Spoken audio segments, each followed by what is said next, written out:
Què tal? Benvinguts a un nou episodi d'Aigua Clara. En el capítol d'avui, què tal, Alba? Com anem? Molt bé. Ens volem preguntar si és que ells, el poder, els que manen, els que remenen les cireres, ens estan preparant per una guerra. Aviam, penseu una cosa. Us en recordeu del dia 28 d'abril, d'aquell dilluns, aquell dia que se'n va anar a la llum, a tota la península Ibèrica, no? Feia relativament poc que havia aparegut aquella comissària d'emergències de la Unió Europea explicant-nos què hi havíem de posar en un kit de supervivència per estar 3 dies desconnectats del món si hi havia alguna eventualitat que passés alguna cosa. Què vam fer el dia 28 d'abril? Home, jo crec que qui més qui menys, jo no ho sé tu, però jo vaig sumar 2 i 2, no? Vaig sumar 2 més 2. Si t'estan dient que apareix per una emergència i es presenta l'emergència... Alguna cosa quadra. Alguna cosa quadra. Vull dir, aviam si és que ens han atacat, aviam si això és un ciberatac, perquè això es diu, no?, que ataquen les línies de subministrament de la llum o del gas o de l'aigua o del que sigui, no? Però, esclar, no és només que va passar allò el dia 28 i el kit de supervivència, és que si vas a les notícies dels últims temps, no sé, per exemple, a Suècia, tots els suecs han rebut a casa seva un fullet que diu, del govern, enviat pel govern, els nivells d'amenaça militar estan augmentant. Hem d'estar preparats pel pitjor dels casos, un atac armat a Suècia. Al desembre, el secretari general de l'OTAN va dir, experts de seguretat de Brussel·les, és hora de canviar a una mentalitat de guerra. Des de l'inici de la guerra d'Ucraïna, que ja ha passat el temps, això va ser el febrer del 22 que va començar la guerra. Tots els ministres i presidents de la Unió Europea en un moment determinat han dit que Rússia és una amenaça per Europa perquè ens pot atacar militarment i cal rearmar-se o cal armar-se. De manera que tornem a ser allò tan clàssic, que és tan clàssic que ja fa més de 2.000 anys ja ho deien els romans, de si vols la pau, prepara la guerra. No? Si vis pacem para bellum. Representa que la humanitat no ha trobat millor manera d'evitar la guerra que espantar l'altre i dir, m'he armat molt, no m'ataquis perquè et pot sortir malament. Sí. Bueno, i així estem. De fet, és curiós, no? Quan més ens parlen de pau, a vegades diuen, no, és que hem de parlar de pau, llavors comences a veure quan és que inverteixen més en compra, per exemple, d'armament, i dius, llavors, és com aquell oxímoron, no?, de conceptes que teòricament són antagònics, però ens parlen de la pau, però per sota ens volen parlar de la guerra. Perquè ens parlen de seguretat. Diuen, una mica ho fem pel teu bé, ho fem per la teva seguretat... Bueno, de fet, aquí està una mica el tema, perquè el que no... Jo crec que ara ens hem topat amb una realitat. Nosaltres havíem crescut, no?, sobretot els més joves, amb un món on semblava que la certesa formava part del nostre dia a dia. Això de les guerres, els grans desastres, o ens quedàvem molt lluny o aquí no passava, no? En el context nostre, sobretot a Catalunya, evidentment amb dificultats, però tot això de parlar d'una guerra era com algo que insòlit. També hem sentit a parlar dels nostres avis, àvies, no? Però jo crec que ara estem en un punt que crec que com a bé col·lectiu hem d'acceptar i renunciar, no? Renunciar a la certesa absoluta, perquè la incertesa forma part de les nostres vides, però és cert que jo crec que hem d'acompanyar millor la ciutadania en aquest trànsit. Què vull dir? Que el que tu no pots dir és preparar un kit d'emergència pel que pugui passar. O sigui, al final la gent també necessita, bueno, a veure, però un moment, què pot passar? Necessita saber el per què t'ho estan dient. Clar, expliquem bé les coses. De cop no, kit d'emergència. Un moment, què està passant? Rússia, no? Allò, Putin, tal, la guerra. I és com una sensació d'amenaça constant que et diuen kit d'emergència, però que tampoc t'aterren les coses. I què genera? Un estat d'amenaça i de por, que això va absolutament en contra de poder tenir una vida. Tu ara parlaves de seguretat, una vida segura, però ja no és una vida tranquil·la, no? Llavors, jo crec que hi ha tot un...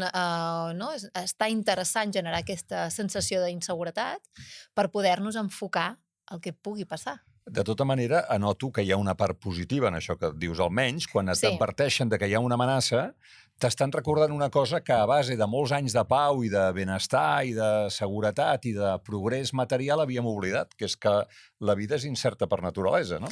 És el que diem, al final, a veure, jo crec que tots i totes hem de ser conscients que l'únic que és cert és el moment, És la mort. l'instant, la mort i el moment instant que ara estàs vivint. És que no ho sé d'aquí 4 hores què passarà, ni demà. Per tant, el fet de viure en aquesta renúncia a la certesa i acceptar que la nostra vida és incerta, val? Per definició, això n'hem parlat amb alguns altres podcasts, està bé perquè ens connecta amb el moment, ens connecta també amb valorar no? Que en moltes ocasions donem per sentat que a la vida que tenim ens l'han regalat i no, dius, compte, perquè disfrutem el que tenim, intentem cuidar-ho, perquè evidentment les coses poden canviar, però és que això no té per què venir una guerra perquè et passi alguna cosa. Llavors, és el que dius, hi ha aquest aspecte positiu, però sí que crec que és molt important, sobretot, com expliquem aquest canvi de mentalitat. De fet, ara no recordo exactament qui era, però una representant del Parlament Europeu deia que això va de canviar la mentalitat. Tu abans apuntaves a mentalitat de guerra, això és un pas més. Això ho va dir el secretari general de l'OTAN. Sí. Això ja és un pas més. Sí. Ella parlava de canvi de mentalitat, que jo crec que té a veure més amb vivim en un món incert i, per tant, té més a veure no tant, que també, però allò, búnquers, no, sinó canviar la nostra manera de viure i entendre el nostre món. I aquí crec que això s'ha de fer bé, acompanyant bé la ciutadania. Aviam, per exemple, el govern britànic, parlant de com ho han fet, no? Sí. El govern britànic ha enviat un conjunt de recomanacions, les podríem repassar si vols. Per exemple, la primera diu: estigues informat, subscriu-te a alertes d'emergència, entra a la pàgina de subministrament de la companyia de l'aigua, de la llum, del gas, per veure quines cauteles d'emergència tenen i et poden afectar. Fins i tot, aprèn algunes habilitats de primers auxilis. Sí, de fet, ara parlem d'aquestes recomanacions en concret, però és el que dèiem, és molt important el context. I a vegades ens envien recomanacions, van fer aquell vídeo que ens explicaven què havia de contenir un kit d'emergència, però deies, però per què? Algú ens pot explicar. Bueno, sí, ja ho deien al principi, pot haver-hi una inundació, pot haver-hi una apagada de llum, un ciberatac, una guerra... Però jo crec que ha d'haver-hi alguna molt més profund de reflexió, fins i tot, més ciutadana, de dir, això que dèiem, no? La incertesa, la certesa, el món canviant, o sigui, des d'un lloc que tu puguis acceptar a poc que no, tu estàs fent la teva vida i de cop i volta et parlen d'un kit d'emergències, que ostres, un moment. Sí. És com que ens hem saltat un munt de passos i estem estressant d'una forma bestial a la població. Sí, perquè t'ho diuen gairebé al mateix moment que diuen hi ha països que ja s'estan plantejant de tornar al servei militar. Clar, dius, un moment. Ens hem com saltat molts episodis, no? Perquè nosaltres vivíem en un món que teòricament això, la guerra ens quedava molt lluny i de cop kit d'emergència, servei militar, un moment. Llavors és com tu abans parlaves de que potser tot aquest missatge té més a veure amb amenaçar un altre, no? Fins i tot aquell que es pot considerar l'enemic, no? Com a utilització, com a instrument d'amenaça. Però clar, estàs utilitzant al final també la població, estressant-la a aquests nivells, val? I dient-li, estigues informat, no? Pren habilitats de primers auxilis, compra no sé què, si pots, posa't un búnquer a casa teva. Pregunta a l'empresa si et pagarà el curs de primers auxilis. També. Sí. No, de debò. Està bé, però al final jo dic, i ara ho parlem, però tu no creus que potser hauríem de fer com un pas previ de reflexió i dir, un moment, cap on estem anant? Tot ha anat molt de pressa, sí. No? El que passa que a vegades un té la impressió que també els poders polítics, com que no poden donar bones notícies, deixen que la realitat parli per ella mateixa. I no ens enganyem. Si tu veus que a Europa, encara que et quedi a l'est, molt a l'est, però a Europa, a Ucraïna, hi ha una guerra, doncs no t'han d'explicar gaires més coses. Vull dir, això s'està com acostant, no? Fins fa uns mesos enrere, molta gent, jo crec que de Catalunya els hagués preguntat, tu creus que la guerra d'Ucraïna acabarà o tindrà algunes derivades? Molta gent hagués dit que no, perquè ens quedava lluny. Bueno, sí. La gent que potser esteu més informats, però la gent de... no? Sí, en general a Europa, moltes coses, perquè jo crec que aquesta conversa el que té, després ho parlarem amb l'especialista que vindrà, aquesta conversa ens està quedant molt eurocèntrica. Perquè si tu dius, no, això de la guerra ens queda molt lluny. Bueno, estem parlant per un públic català, que per això fem el podcast en català. Evident, no, però vull dir que això és veritat, a Europa la guerra ens ha quedat molt lluny. Totalment. Però bueno, escolta, a l'Àfrica, que està aquí mateix, tantes com ne vulguis, a l'Àsia, conflictes els que vulguis. I després em fa molta gràcia, la paraula no és gràcia, però ja m'entens, que parlant de conflictes, aquí hem tingut terrorisme que posava bombes i que matava aquí, a Catalunya. Però hi ha hagut totes unes generacions, totes unes dècades on hem estat molt pacificats en molts Sí, aspectes. sí. Pel que fa a aquestes amenaces, hem tingut altres problemes, que tenen més a veure amb crisis socials i econòmiques. Però és cert que, i és cert que tenim una visió més que eurocèntrica, és a dir, catalanocèntrica, vull dir que estic parlant molt de la realitat de la nostra població. Però que és cert que jo em sembla bé, i ara parlem d'aquestes recomanacions, però sí que crec que la gent necessitaria haver construït una mica de context i poder-ne haver parlat d'això sense tenir por, perquè a vegades sembla que quan obres aquest meló, a nivell polític, a nivell a vegades és com, i tot això com ho afrontem? Donem les recomanacions i dius, bueno, ja, però com hem arribat aquí? No? Però és que tot això contradiu la nostra idea de futur en tots els sentits. Un estudiant pot preguntar-se per què haig d'estudiar jo si d'aquí uns anys hi haurà una guerra, però en un món més prosaic pots preguntar-te per què haig de planificar les vacances de l'agost si igual no ho podré anar enlloc. Bueno, és que solament hem de plantejar que la vida va d'això, de fer, de decidir, no saps què et passarà. Tu pren decisions i ja veurem la vida on et porta. Passa que és, per això et deia que quan es va donar aquest missatge que realment és un canvi de mentalitat, té moltes implicacions. És a dir, planifico les vacances, clar, planifica-les. Ara ningú t'assegura que vagis de vacances, no perquè t'hagi passat alguna molt greu, jo què sé. Home, sí que he avançat uns diners, tu. Noi, però ja saps que els diners són garantia de res. Bueno, per tant, estigues informat. Estigues informat. Estigues informat, què diu la companyia de la llum o del gas o tot això? Sí, no, ens hem d'informar. És cert que ara que s'ha obert aquest meló, no sé si t'ha passat, però que quan parles amb avis o àvies, i en el meu cas, per exemple, em diuen, no, mira, això de les inundacions, a casa veus aquesta línia, sempre pujava l'aigua fins aquí. Això de la llum, que són realitats que eren quotidianes, no, abans, Sí. i que ara probablement ens estem confrontant a coses que havien passat. Jo tinc un cert record infantil de que la llum se n'anava de tant en tant, no cada dia, però de tant en tant se n'anava. I era un clàssic no fer els deures i arribar l'endemà a l'escola i dir allò de no, és que se'n va anar la llum. I la pregunta de és nostra o és d'ells? Sí, no? això era fantàstic. Però això es veia més per la tele quan s'espatllava. Total. Prepara casa teva. Prepara casa teva té a veure una mica també amb fes una mica de pla, no? Planifica, no? Pensa quin és l'espai més segur, no? Una mica de casa teva. Imagina't, ja sigui si tens un incendi, amb inundacions, però tot és molt important. I tot això us ho explico el tema del context per com ho parlem amb els nostres fills i filles, amb les nostres criatures, no? Expliquem-los-hi, no? Si nosaltres no podem telefonar doncs, al 112, que si hi ha una inundació i no som a casa pel que sí, que pugin al pis de dalt, si és una casa. D'alguna manera, no? Si hi ha un incendi, que no obrin la porta, si és un edifici, la porta fora que et pot entrar el foc.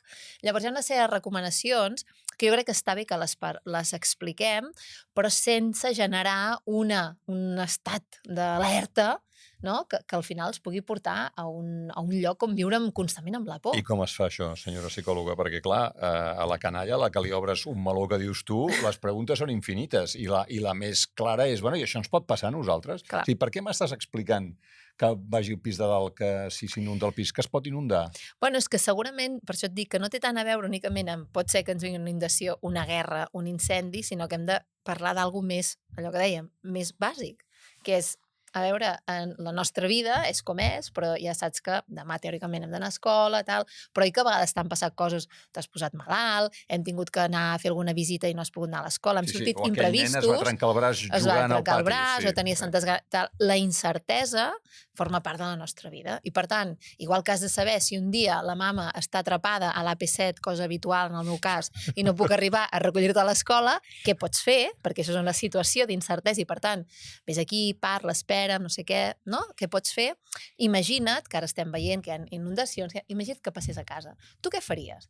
Però parlar des d'aquest lloc, no? I des de la construcció, de pensar, i tu què faries? Com un joc. Perquè si des de l'amenaça, mira, no? La Dana a València, ai, fill meu, i ara què faríem aquí? Aquest moment no seria el millor, el més ideal, no? Per tant, buscar contextos de calma on ells puguin també aportar el que creuen per reforçar, dir, no, això millor que no, fem una altra cosa. Tu en parlaries amb els veïns d'això? De dir, escolta, a la pròxima reunió de veïns, no convocar-la expressament, però parlem una miqueta dels plans de l'edifici o del que hem de fer. Sí, a veure, jo crec que... Fins i tot saber si en el principal o no sé què hi ha un matrimoni gran o una senyora sola o un... Al final, això és algo tan...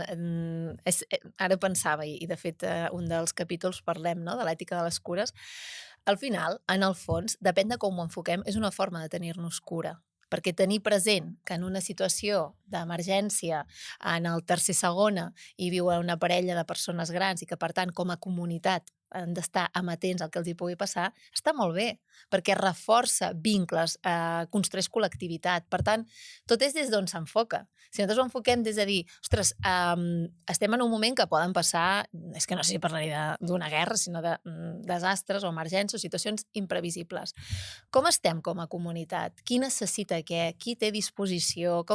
I això, parlar-ho des del lloc positiu, com ens podem ajudar els uns als altres, no des de l'alerta, mare meva, què farem, no? Llavors jo crec que el to i on ho situes ajuda a construir entorns segurs que t'acompanyen i que davant de les emergències, i això està estudiat en l'àmbit de l'estudi de les emergències, les comunitats que estan més cohesionades tenen molts més recursos i són molt més resilients.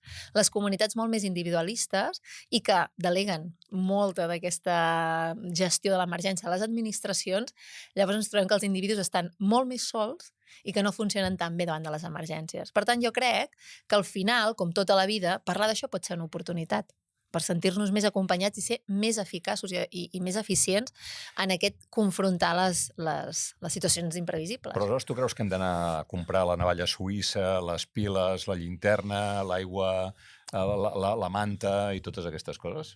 A veure, si tens espai a casa comprar teva... llaunes de menjar... Clar, perquè també l'altre dia deien, no? Hi ha gent que no té ni espai, no? Per res I medicaments... Bueno, a veure, si jo crec que... A veure, jo no ho he fet, però potser en aquest parlar-ne amb els nostres fills i filles pot suposar una oportunitat per dir, mira, què us sembla? Anem a tal, no sé què, que sabrem que aquí... A veure, les generacions anteriors a la nostra tenien com un rebost. Sí, hi ha una farmaciola, és un mínim, no? Farmacioleta, sí. S'ha de tenir, a veure, allò que diuen que hem de poder sostenir-nos durant... 3 dies. 72 hores, no? Sí. Llavors... Sí, perquè a partir del quart dia... Ja no passa res, aquí ja no sabem què fer, no? Sí, cadascú que faci el que pugui. Que faci el que pugui. El quart dia. No, jo crec que sí. Per exemple, ara amb el que ha passat amb la pagada, al final, aquestes situacions de... Tampoc no va ser una emergència, va ser com més una crisi energètica, vull dir que realment no hi havia la vida en perill, no? D'alguna manera. Vam estar molt de sort perquè era de dia. Era de dia. Tothom ja estava a lloc, ja estava o a la feina o a l'escola, el que sigui, i no feia ni gaire fred ni gaire calor. Vull dir que si fallava la calefacció, l'aire condicionat no era dramàtic. I va durar relativament poc. Va durar 12 hores, com a molt. I amb institucions essencials tenien generadors, per tant, va haver una sèrie de... Sí, els hospitals van continuar operant a la gent. Vull dir, no? Però crec que aquest tipus de situacions són com una gran pràctica col·lectiva per situacions que puguin venir. I aquí és on ens plantegem de dir, ostres, doncs jo a casa meva doncs em va tornar la llum molt ràpid, doncs a casa teva no? Llavors tenies espelmes, tothom es va comprar el transistor, la ràdio i tal. Sí. Et fa situar en un lloc que no havies viscut mai i que és una pràctica, entre cometes, prou senzilla, perquè ho vam poder sostenir, era una cosa més que tenia una data, vull dir que eren unes hores, no? Semblava, i per tant jo crec que d'aquí n'hem d'aprendre, no? I això té sentit de dir, escolteu, ens ha passat això, ningú s'ho plantejava, ningú s'ho esperava. Què puc aprendre d'això? I com a família, com a col·lectiu, com a país, què podem aprendre? Què hem de fer? Què hem de revisar? I aquí està bé. Ara, de cop i volta, no, és que potser vindrà una guerra, ostres, és un altre lloc, no? Sí. A Dinamarca, els escandinaus són molt seus, vam publicar també una guia digital i hi havia una idea que em va cridar l'atenció, te la volia comentar. Diu, si pots gestionar-te pel teu compte durant 3 dies en cas de crisi, les autoritats poden centrar-se a estabilitzar la situació i ajudar allà on la necessitat sigui més gran. Clar. O sigui, sisplau, no siguis el que truca al 112 cada 5 minuts i espavila't una mica pel teu compte. És que jo crec que en aquesta realitat d'aquest nivell de benestar, Catalunya, parlo, que hem tingut amb els últims temps, hi ha hagut una delegació bastant important de la responsabilitat, fins i tot individual, davant de determinades emergències a les institucions. I és cert que hi ha una part que correspon a les institucions, però també és cert que com a col·lectivitat davant de determinats desastres és impossible. Per molt que mobilitzis tots els Mossos, tots els bombers i bomberes, totes les policies... Vull dir, al final som no sé quants milions de població, no? Llavors és impossible... A Catalunya, 8 milions 8 milions, sí. No? Llavors, necessitem que la gent també hagi adquirit competències i s'hagi fet més resilient. Jo crec que la immensa majoria de la gent té bastant sentit comú i té 2 dits de seny, no? Però tu estàs tipa de sentir com jo, que diuen ui, demà farà molt vent, un fort onatge, molta mala mar, no aneu a la platja ni... Bueno, i sempre n'han de rescatadors.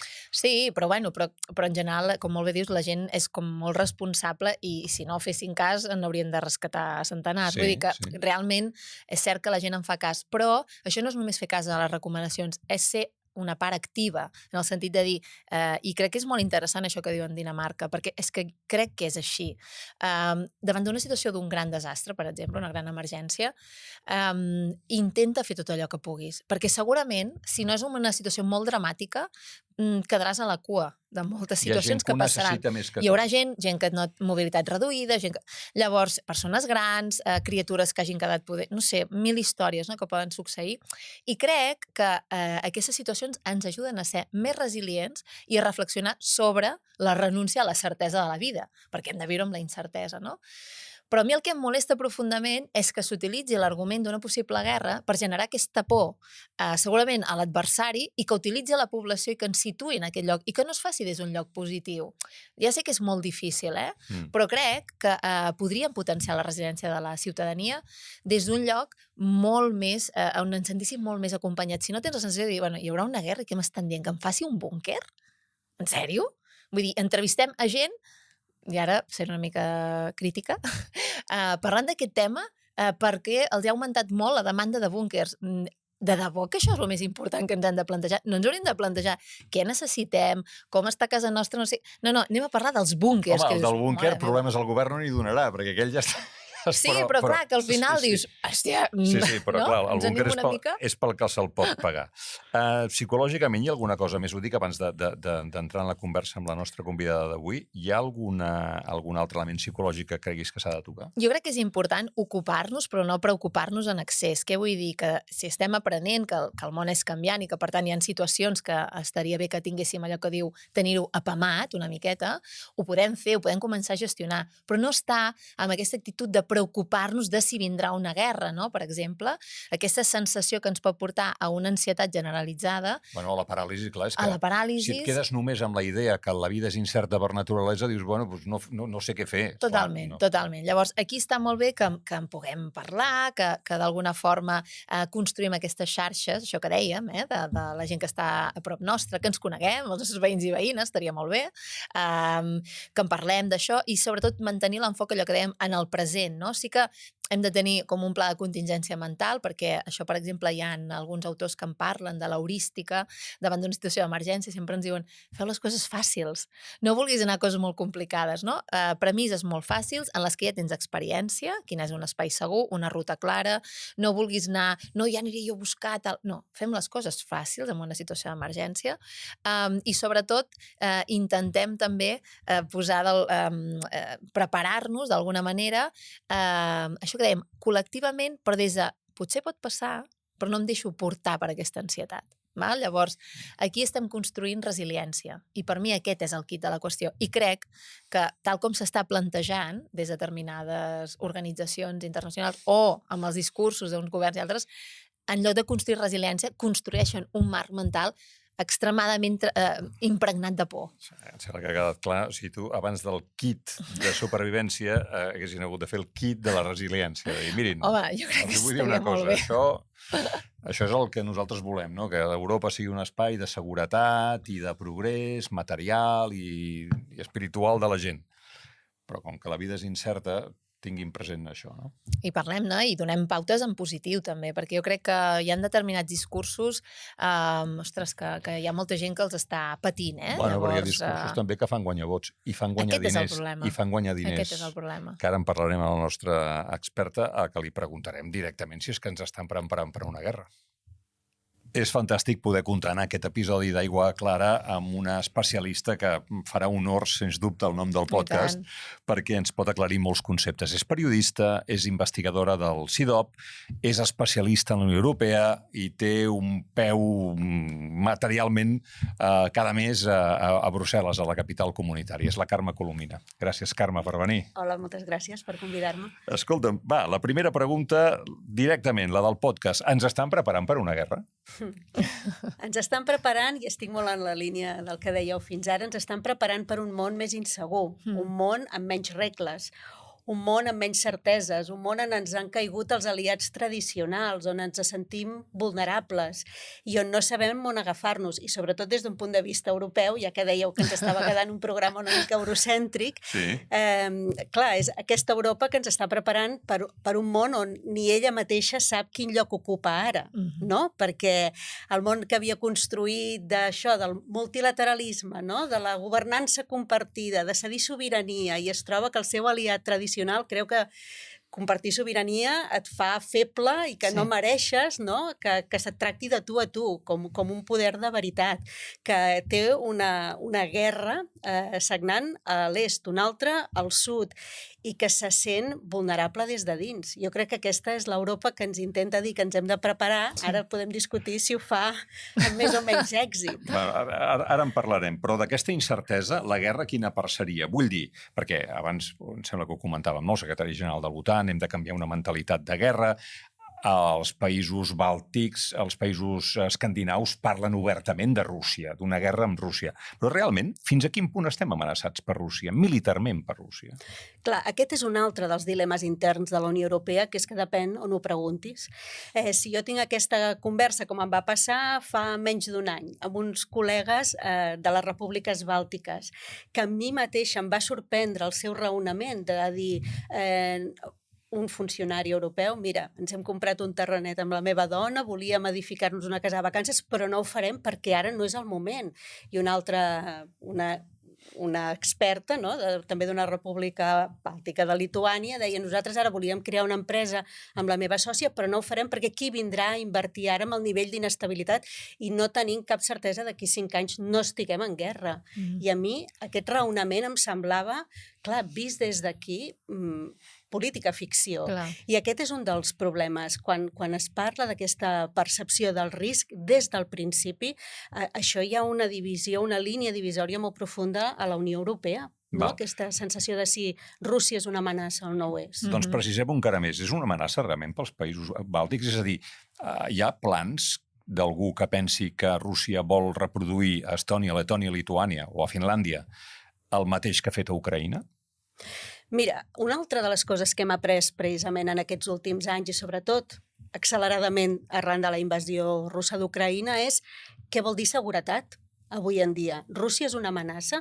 Bé, és una amenaça militar? No ho sé. Jo no sé si veig tancs russos travessant les fronteres de la Unió Europea. Per tant, què determina la nostra seguretat? El que hem après en aquests últims 2 anys accelerats és que la nostra seguretat també depèn de que siguem més o menys dependents, per exemple, a nivell d'hidrocarburs. No? Si la teva dependència és del gas rus, estàs molt més exposat que si no.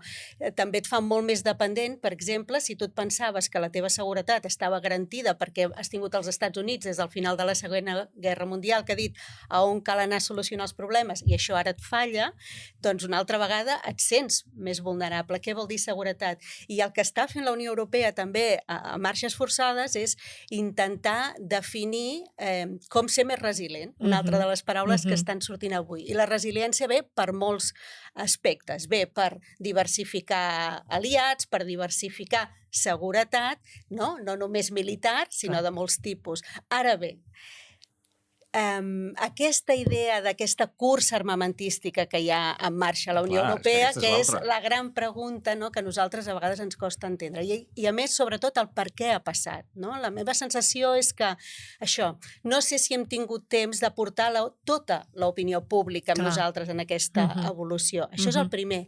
Segon, sí, ara la Unió Europea de cop i volta comença a invertir moltíssim en defensa, no? Els països europeus que són membres de l'OTAN en 5 anys han doblat la seva inversió en defensa. Quins costos té això en els pressupostos, a l'economia, a l'estat del benestar, perquè el secretari general de l'OTAN també deia fa uns mesos bé, doncs si cal tocar pensions per tenir més diners en invertir en defensa, doncs potser ens ho haurem de plantejar. Clar, això en alguns estats membres és un comentari que pot portar que l'opinió pública realment no hi doni suport. Pedro Sánchez va dir que no, que va fer la multiplicació dels pans i els peixos. Va dir, es pot gastar més en defensa sense retallar res.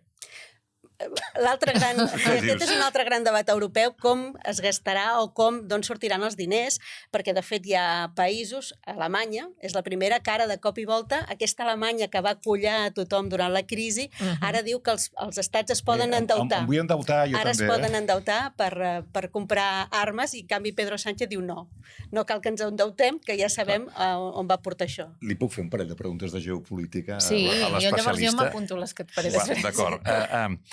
És a dir, què hi ha anat a buscar Rússia a Ucraïna? Terres rares? O dir aquest tros és meu? O no vull tenir l'OTAN just a la meva frontera? Probablement una mica de tot, diguem. Mira, hi havia un assessor de Volodymyr Zelensky, a qui li vaig llegir ja fa bastants mesos, que deia la invasió russa d'Ucraïna o la guerra d'Ucraïna no és pel dret de Rússia de defensar un territori que creu seu, és pel dret de Rússia a creure's que pot seguir vivint en el passat. No? Aquesta idea una mica que té aquest component territorial d'una Rússia a qui també li està canviant el món, no ens enganyem, no? I que també ha viscut com un greuge profund que aquelles repúbliques que es van emancipar de l'antiga Unió Soviètica vulguin decidir el seu futur, perquè al final una mica tot comença el 2014, no el 2022, quan el govern ucraïnès vol firmar aquell acord d'associació amb la Unió Europea i aquí és on comença el Maidan. I llavors és quan Rússia diu jo no vull tenir l'OTAN a les meves portes. No vull fer frontera a l'OTAN i la Unió Europea. Perquè és veritat que la Unió Europea i l'OTAN han anat creixent cap a l'est. El problema per nosaltres és que Rússia ens vulgui atacar o que els Estats Units ja no ens volen protegir?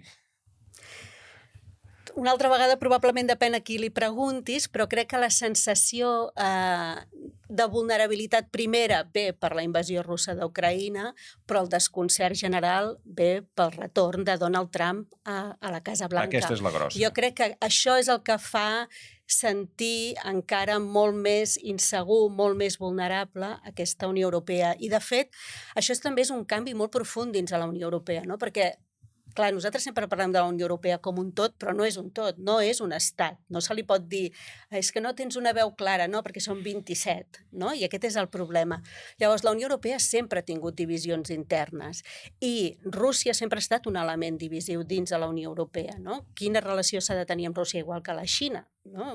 Penso, Macron, gairebé fins al dia abans de la invasió russa d'Ucraïna, Macron encara és dels que deia que no hi podia haver una arquitectura de seguretat europea que no anés de l'Algarve a Vladivostok.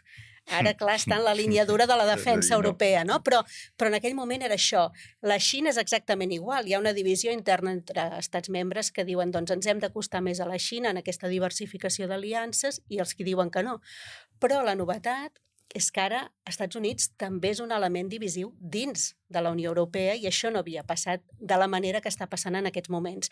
D'aquests estats membres o d'aquestes capitals, Friedrich Merz, la nit que guanya les eleccions a Alemanya, diu, ha arribat el moment d'independitzar-nos dels Estats Units, no? Hi ha aquesta part. I en canvi hi ha una sèrie d'estats membres, i aquí les bàltiques, no tots aquells que senten Rússia de prop, que diuen, nosaltres no ens podem defensar sols en aquest món, no podem renunciar als Estats Units, acotem el cap i passem com puguem aquest moment. Però vaja, que jo sàpiga, l'OTAN continua existint i teòricament si ataquen, per exemple, si ataquen Espanya, tots els països de l'OTAN l'haurien de defensar, no? Inclòs els Estats Units. Això diu l'article 5 dels Estats Units, que sembla que Trump rellegeix a la seva manera, no? Perquè l'ha anat posant en qüestió des de la campanya electoral i va arribar a dir, pagueu. Si no pagues prou, si no pagues tot el que jo crec que has de pagar, no tindràs dret a que et defensi. Per tant, bé, una vegada més estem en un moment de poques certeses en aquest sentit. No, i amb això que deies, jo com a psicòloga, ho aterro una mica a les persones, no? Recordo que vaig veure un reportatge que explicaven que Rússia s'estava quedant sense soldats, vull dir que ja els anaven a buscar a les presons, no? I que pràcticament ja no trobaven. Sí, i llavors també penso, si realment hi ha aquesta amenaça, a part de la inversió econòmica, amb quina gent es pot anar a la guerra? Perquè, clar, la realitat d'avui en dia de la nostra població, qui fa el servei militar, qui s'allista a l'exèrcit, vull dir, realment, no sé si hi ha prou musculatura fins i tot, no? Entenc que la guerra seria un altre tipus de guerra a la tradicional. Sí, en aquests moments hi ha una desena de països de la Unió Europea que tornen a tenir el servei militar obligatori. Arrel de... Tornen a tenir ara? L'han tornat a posar en marxa? Sí, alguns l'han posat en marxa recentment. De fet, Letònia el 2023. Per tant, molt recentment. Lituània el 2015. Per tant, països que no formaven part de l'OTAN, no? Finlàndia, Suècia, que han entrat... No te sé dir exactament aquí. A Israel, sí. A quins no. Sí. Però vull dir que sí que hi ha una sèrie de països que realment retornen a aquesta idea de reforçar el servei militar o de reforçar els exèrcits també en nombre. Però jo crec que forma part una mica també dels dubtes que genera tot aquest procés de rearmament, no? A mi me'n genera uns quants. El primer, per exemple, és que moltes vegades s'està parlant d'aquest procés de rearmament com d'una manera quantitativa. És a dir, hem de passar del 2% al 3% i si és Trump diu el 5%. Què vol dir el 2% o el 3%? O sigui, què es necessita? Això és el primer. Vull dir, si tu estàs obligat a gastar 2%, a gastar un 3%, un 5%, compraràs tancs en comptes de drons perquè has de pujar la factura i potser no és el que necessites. O sigui, aquest és el primer dubte, on està la racionalitat en aquest discurs. El segon és, no es tracta només de quan gastem, perquè si tu sumes tot el que ja hi ha invertit en defensa o en armes entre els estats membres, és molt superior al que inverteix Rússia. Per tant, el que cal és coherència. El que cal és coordinació en aquestes inversions. És a dir, no cal que tothom tingui tants submarins, no? O sigui, racionalitat. Aquesta és l'altra. I el meu tercer dubte també és que de cop i volta aquesta Unió Europea que es va crear per superar la guerra, per superar les ferides d'una guerra, una Unió Europea que sempre va dir que el que la caracteritzava davant del món, el que la feia diferent era que era un poder tou, de cop i volta es prepara com si fos un poder dur. I per mi una de les contradiccions és fins a quin punt, de veritat, quan superem aquest vertigen i aquest canvi tan profund del que significa ser la Unió Europea avui en dia, sempre he pensat que la capacitat dissuasòria dels exèrcits no la determina la sofisticació de les teves armes, sinó que el qui tens a davant es cregui que les utilitzaràs o no. I realment, en aquests moments, hi ha una voluntat a la Unió Europea de ser un poder dur que va a la guerra, que utilitza les armes. Hi hauria la unitat entre els estats membres per prendre una decisió així, quan sabem com és de difícil prendre decisions en política exterior, precisament entre els 27. I posar tropes sobre el terreny, i enviar gent a morir, i fer servir armes nuclears, que em sembla que Europa només en tenen França i Gran Bretanya, no? Vull dir que hauria de ser França i Gran Bretanya els que ho decidissin. Brussel·les no li pot dir a París o a Londres... Bueno, a Londres ja no li pot dir res, però vull dir... No, però una de les conseqüències precisament de tot això que estem vivint i d'aquest nou paper més agressiu dels Estats Units ha estat un retorn una mica del Regne Unit a mirar cap al continent. Perquè en temes de defensa, de coordinació, de la reacció europea davant d'Ucraïna, en aquesta coalició dels voluntaris que diuen ells, no, de qui posaria soldats sobre el terreny, que això no es fa a nivell europeu, però sí que es fa coordinadament entre països europeus del continent, el Regne Unit és una peça clau juntament amb Alemanya i França. El que diu la Carme, ho dic perquè vagis anotant a la teva llista de desgràcies, Alba, fixa't que primer no ens diuen per què ho fan, ens diuen faci el kit. Sí, faci el kit. I després, quan es posen a gastar, diuen hem de gastar. Però què? Què necessitem primer, no? Però mira, jo tinc aquí aquestes xifres, no sé si concorden amb les teves. Institut Internacional d'Estudis de la Pau d'Estocolm, 2023.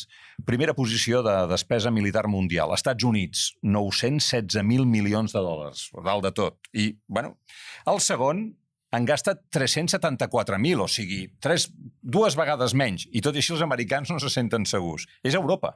És Europa, inclòs el Regne Unit. La Xina gasta menys que tota la Unió Europea actual en armament, i Rússia molt menys. O sigui, la Unió Europea 374.000 milions i Rússia 109.000 milions. O sigui, si ho hem de medir per la despesa, doncs guanyem. No cal que gastem més, perquè estem gastant més, no?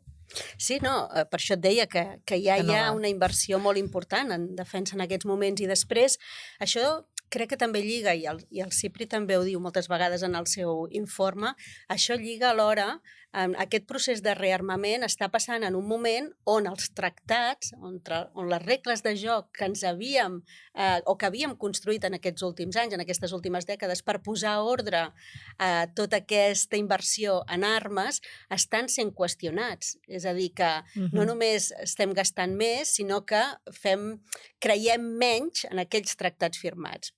Parlaves de l'energia nuclear, i també dins mateix de la Unió Europea hem sentit Polònia en aquests últims temps dir que si cal passar dels tractats de l'armament nuclear, doncs s'hauran de plantejar si volen ser o no una potència nuclear, quan està prohibit que països que no tenien armament nuclear ara hi puguin accedir, o fins i tot hi havia un altre debat a Polònia si sortien o no del tractat de mines antipersones. O sigui, és que a més estem desfent allò que havíem arribat a construir. Això és tremendo. I arribar, estan en aquest punt, que a més hi ha la perversió que Trump en moltes ocasions parla d'aconseguir la pau a través de fer la guerra, que dius, bueno, a veure, parlem-ne. Però això ho deien els romans, Sí, però mira com estem. Saps què vull dir? Vull dir, no ens ha portat gaire res de bo. I els romans van acabar com van acabar, també. Vull dir que al final, ostres, no hi ha cap esperança, cap veu dissident, cap posicionament diferent que no hagi comprat el relat de la guerra, de l'amenaça, perquè és el que deies, Europa, no? Havia jugat una mica, no?, fer això. Llavors, no hi ha ni un punt d'esperança a algun lloc que dius, ostres, no sé, s'està treballant, perquè com a ciutadania, perdona, crec que en aquest procés tan accelerat, jo ara t'escoltava i pensava, és que hi ha com una sensació de dir, és que no pots anar digerint tot el que està passant a un nivell més macro, més amb un ritme vertiginós, no? I al final, com a ciutadania, crec que estem en un punt, per això et deia, per exemple, el tema de, jo ara m'imagino, no?, els nois joves, entre els que han d'anar a fer el servei militar obligatori, penso, ostres, que esperaria que hi hagués una revolució tant de bo, vull dir que, no?, amb tot un procés d'insubmissió, d'alguna manera, perquè jo crec que la societat està en un altre punt. Llavors, ostres, veient la societat i mirant els dirigents, no hi ha realment un punt d'esperança de dir, ostres, hi ha una altra forma de fer les coses, no sé, no hi ha...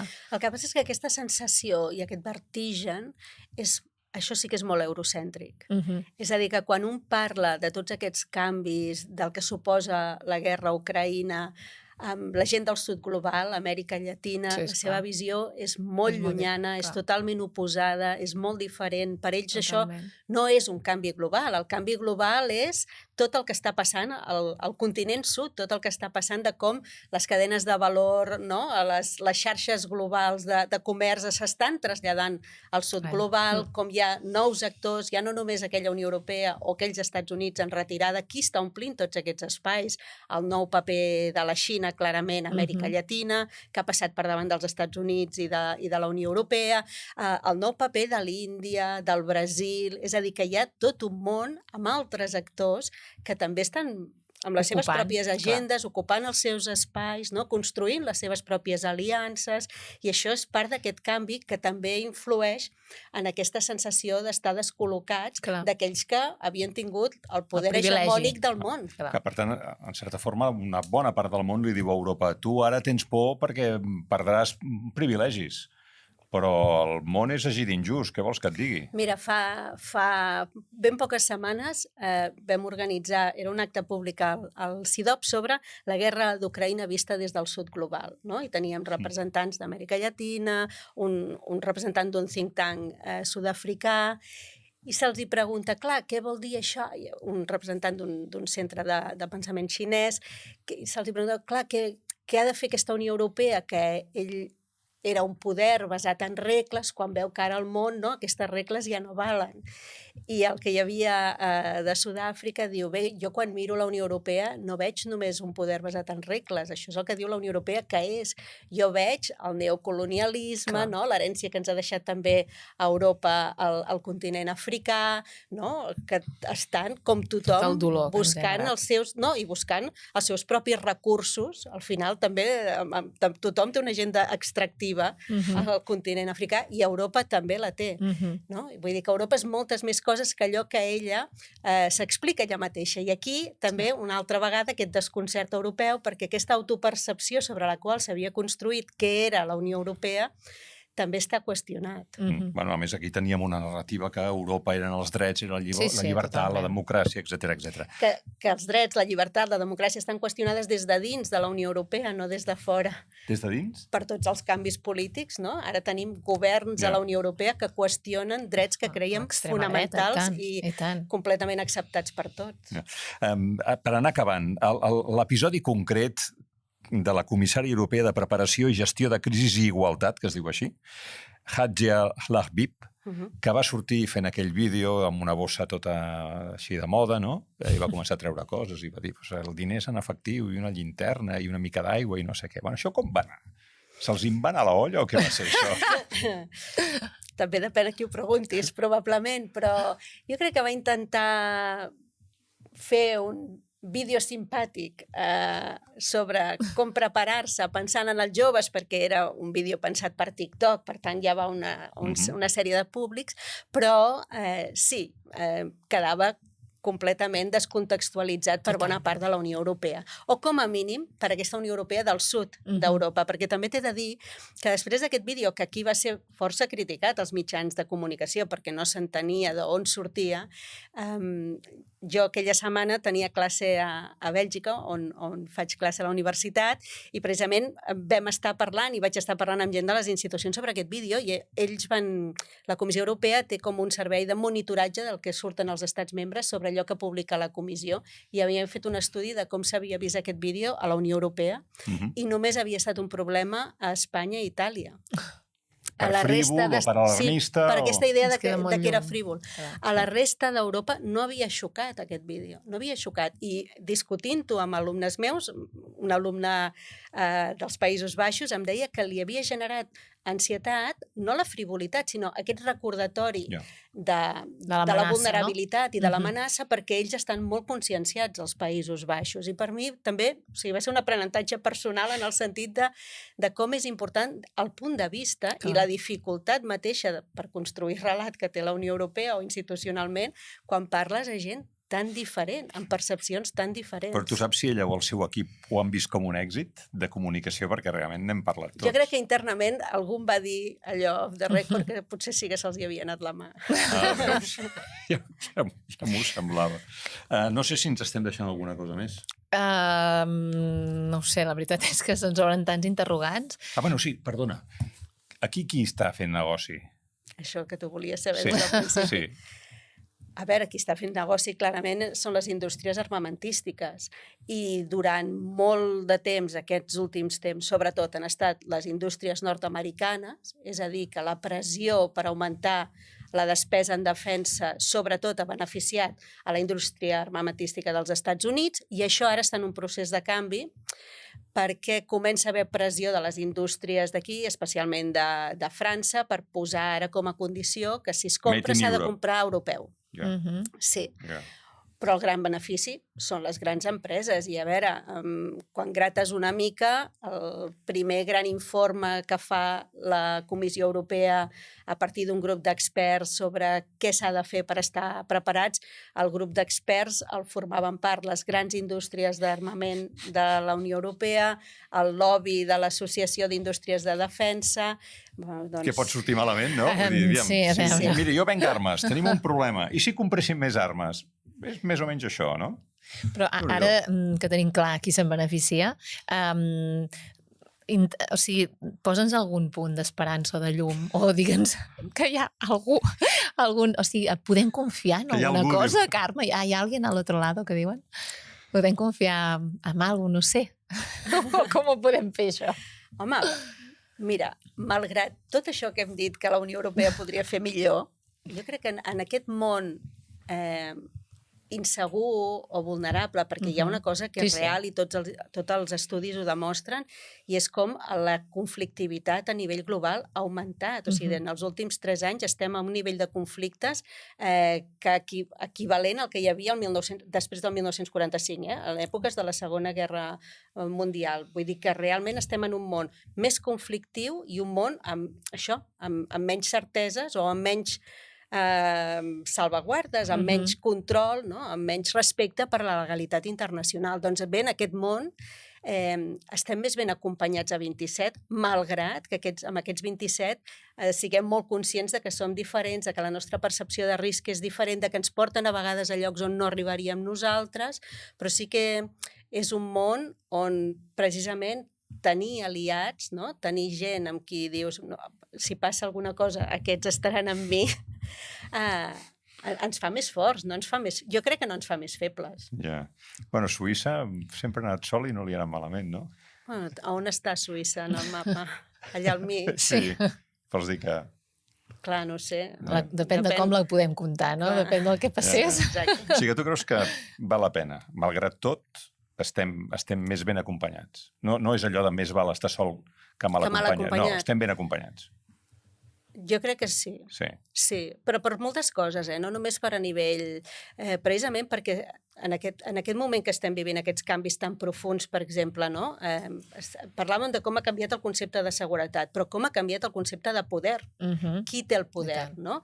I el poder ja no només els tenen els estats, el poder els tenen les grans corporacions, aquestes que es beneficien de les inversions en defensa, però també les tenen, per exemple, les grans tecnològiques, no? Aquests grans poders al Silicon Valley. Doncs bé, estàs en un espai on ha aconseguit construir un mínim marc regulador per parar els peus als comportaments monopolístics d'aquestes grans empreses, i això no existeix enlloc més, que és part de l'anuig que tenen també els Estats Units amb la Unió Europea. Serveix aquesta resposta com a esperança? Sí, la Carme sempre, escoltar-la sempre està bé per crear context i també per, quan ens diu el que ell ens digui, hem de... No, està clar que, o sigui, ja fa tants anys que ens coneixem, la meva voluntat de crítica sempre és per voler-ho millor. Per això. No per dinamitar-ho tot. Ho sé, i per això t'ho preguntava, perquè no crec sé que tens visió constructiva. Ens solucioni el tema. I per això t'hem convidat, també. Moltes gràcies, Carme Colomina. Gràcies a vosaltres. Bueno, doncs sí, una mica ens estan preparant per una guerra, però... Per la incertesa. Deixem-ho així, que és menys dolorós, no? Potser que ens preparem. Gràcies, fins una pròxima ocasió aquí al podcast d'Aigua Clara.